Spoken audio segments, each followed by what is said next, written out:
Hello, everyone. This is Tom Fox, and I'd like to welcome you to episode 22 of Compliance Into the Weeds, a podcast with Tom Fox and Matt Kelly, the founder and editor of Radical Compliance. Each week, we take a deep dive into a particular issue related to compliance, and this week, we take a look at the Securities and Exchange Commission's enforcement action against United Airlines, where they found that the CEO's violation of the company's code of conduct was a violation of the internal controls provisions, not of the FCPA, but of the 1934 Securities and Exchange Act.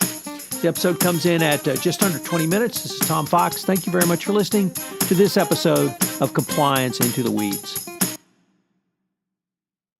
Hello, Tom. How are you? Well, Matt, I wanted to take a very deep dive into the not-so-friendly skies of United this week. We had what I thought was an extraordinarily interesting SEC enforcement action, and it turned out that there was a little bit more than even that going on here. So do you think you could set the stage with the background facts?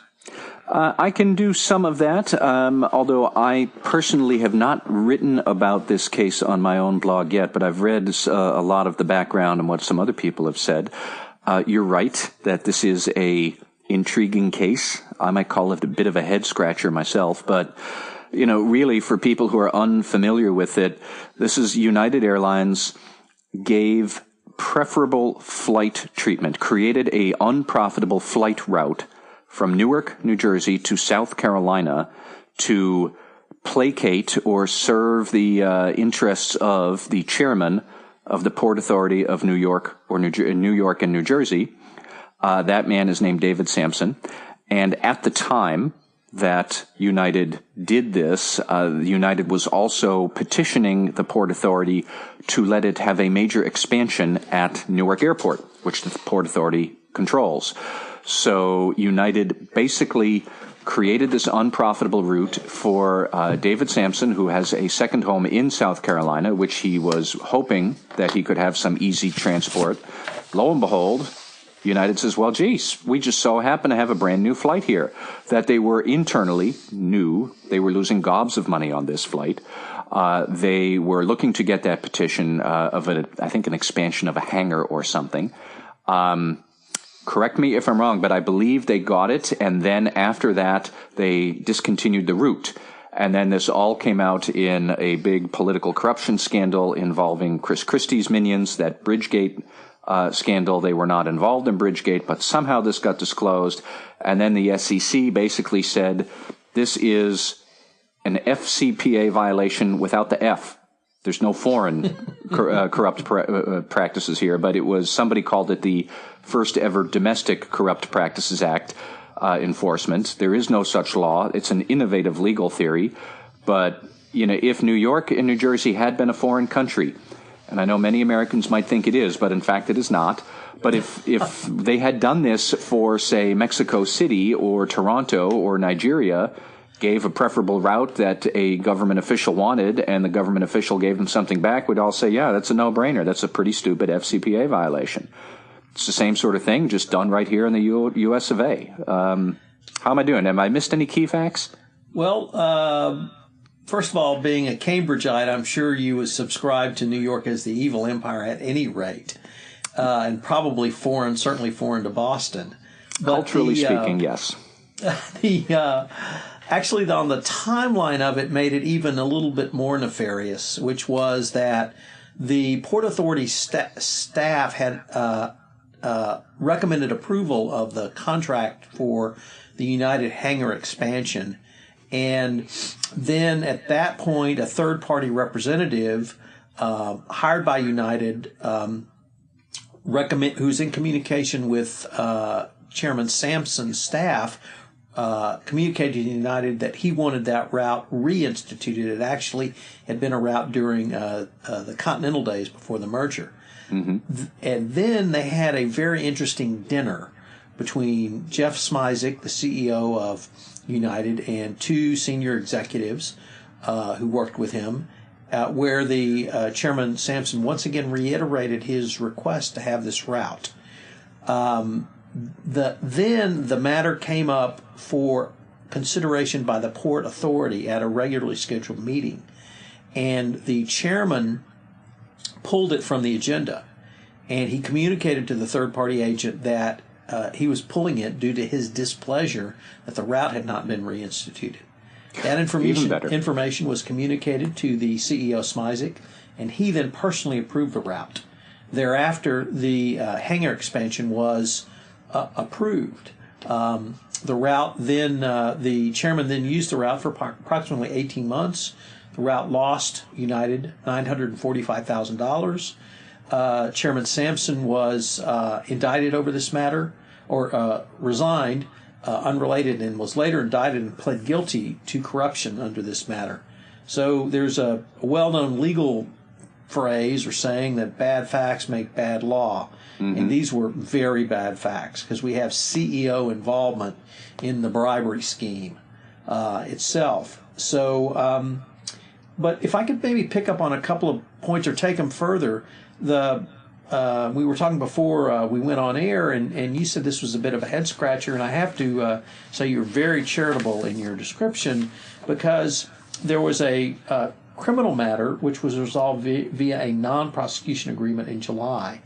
And in that NPA, there was no reference to any criminal statute, which United may or may not have violated. And in the Securities and Exchange Commission cease and desist order, there was reference only to the Securities and Exchange Act of 1934. There was no reference to the FCPA. There was no reference to any other statute. And the Securities and Exchange Commission found that United had failed in two ways under the Securities and Exchange Act of 1934. The first was there was a violation of the company's internal controls by CEO Smizik when he ordered that the route be reinstated. That violation was, the internal control rather, was the company's code of conduct. And this is the first time I can recall the code of conduct being recognized separate and apart as an internal control which could be violated. And we can kind of talk about the implications of that. Yep. The second part was there was a finding of a lack of internal controls. And there was a lack of controls around the route reinstituting or route instituting and or reinstituting process. United did have a protocol they went through, but apparently that was not formalized in writing and did not have any control mechanisms around it. So we have the anomaly of both a violation of an internal control and a lack of an internal control as the basis of an SEC order. Yet, if we were reading this as an FCPA case, we would simply read to the section of the FCPA which speaks to the accounting provisions, books and records, and internal controls. But here we don't have that. We only have the 34 Act. So now we have, as you said, an anomalous legal theory that violation of an internal control in the form of a code of conduct and lack of an internal control now violates the 34 Act. Yeah, I have to admit that, once you get into the nuances of this is really, I guess it gets a bit meta, for lack of a better word, that the code of conduct typically would be part of a company's control environment. So now, are we saying that the control environment is a control unto itself, which is weird, to put it mildly? I guess what the SEC has done here is basically said that if you violate a company's policies, we're going to interpret that as a civil violation of securities law, which I'm sure would give a lot of general counsel and chief compliance officers a heartburn. Because, okay, if it's this, what about other potential violations? I wonder where this came from, why this case, and, it almost looks like clearly we knew something stinky happened here. I mean, this was really untoward, what United CEO had done and the Port Authority chairman. So we had to figure out some way to get them somehow, and therefore short-circuiting your internal controls to get a bribe in the form of a flight created, and then not recording what that really was, which was a bribe. Let's just say that's a books and records violation of the 34 Act that kind of looks like the Domestic Corrupt Practices Act if we had that kind of a law. I mean, I guess that's what's happened here, but it's weird. Well, you even took it a step further because you suggested a books and records violation, and they didn't claim books and records. They only said internal controls. And so let me, Mike Volkoff and I years ago used to go round and round where he would say, if you create a control and then someone violates it, that's going to be the basis of a legal enforcement and action. And I said, no one would do that. Company policies are just company policies. You can't create criminal or civil liability by a violation of an internal policy. Well, I was wrong and he was right. Yeah, here we are. Here we are. But now let's talk about, though, or perhaps explore rather, code of conducts. Those are not, those are in many ways aspirational. But they include things like every company I've worked for had an anti-harassment, anti-discrimination, anti-competitive actions were in their codes, certainly anti-corruption. There's a large number of things that are talked about in broad terms, which then specific policies and procedures fill out. Every company I know has in their code of conduct, ye shall not pay bribes. That's standard language, but it's also ye shall not engage in anti-competitive conduct, which violates the Sherman Antitrust Act as well. And if that's now a basis for the violation of the 1934 Act, because that's a violation of internal controls, I've just not seen that before. You know, I struggle with this because I personally believe a good code is brief, super brief, and very general and guiding principles about how to do the right thing, period. I always point to Boeing as a great example. Their code of conduct is a page, and it's very simple, broad principles. But, of course, Boeing is highly regulated. After you read that code, there are a battalion of procedures and more specific guidance that Boeing gives to its employees in various things such as anti-bribery and anti-harassment and OFAC export controls and whatnot.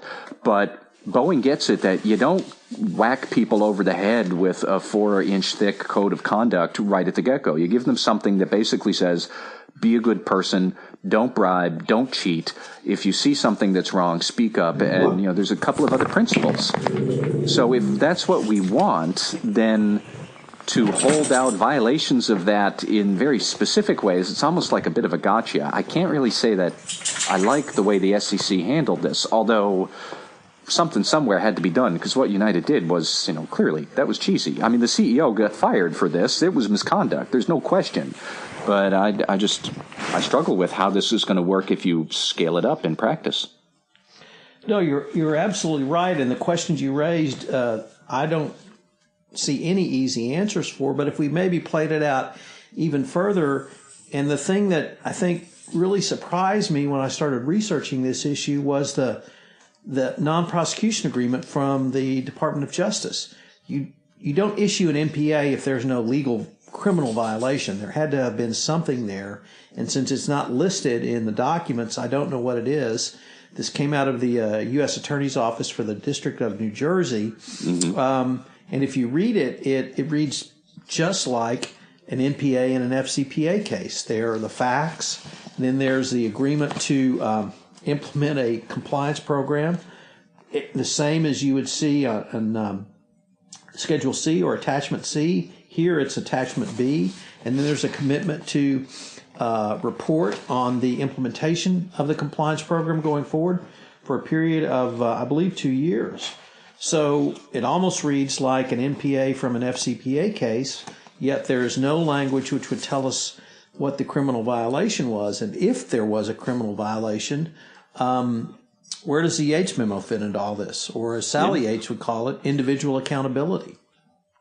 Well, you know, I was thinking also, aside from, is this a valid legal theory of enforcement or not? Let's just say that it is.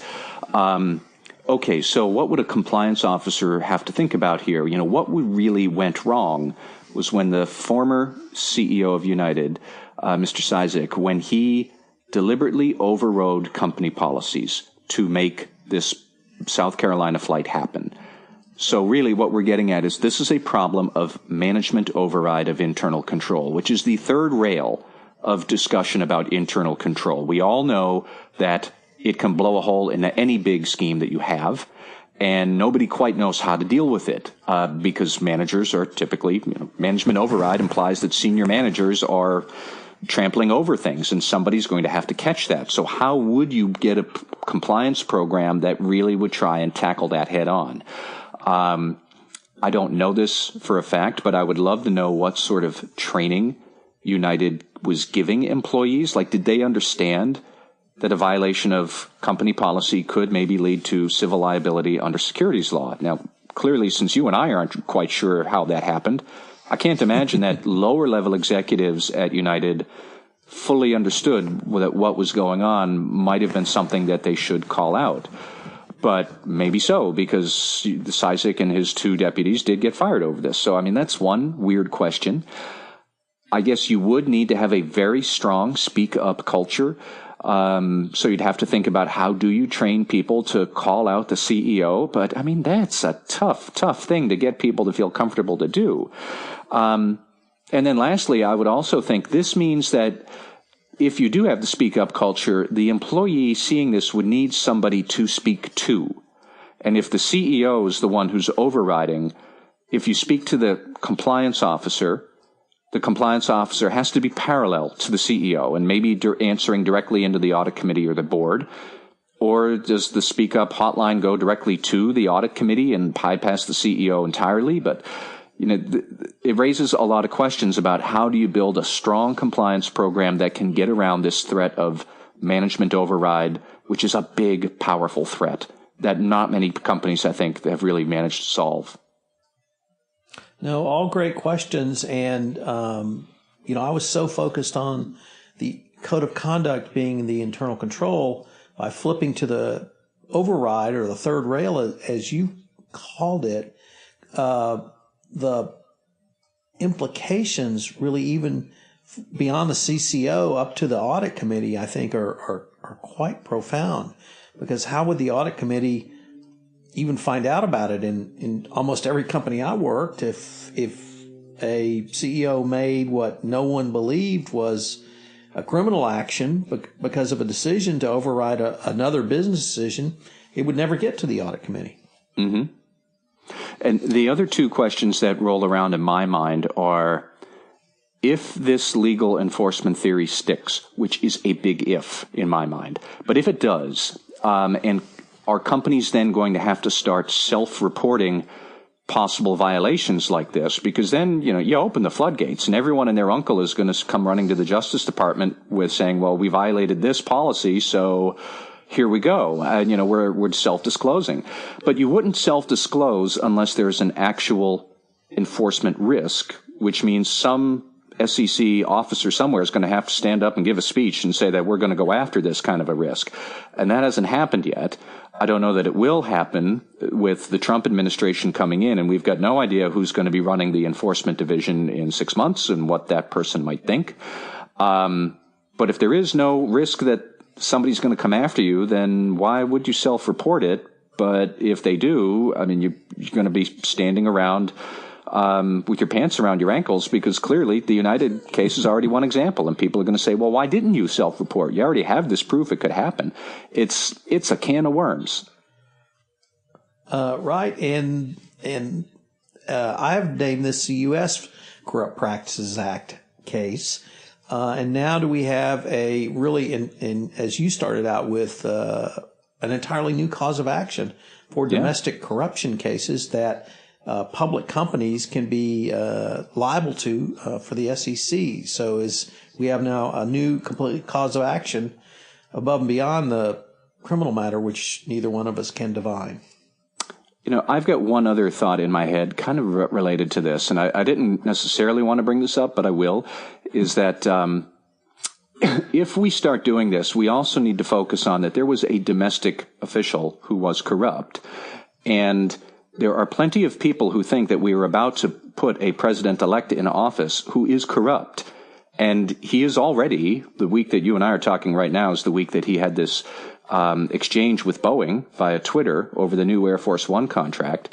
He already seems to be browbeating specific companies, and Donald Trump will have an awful lot of power to grant favors later on if they do certain things for him.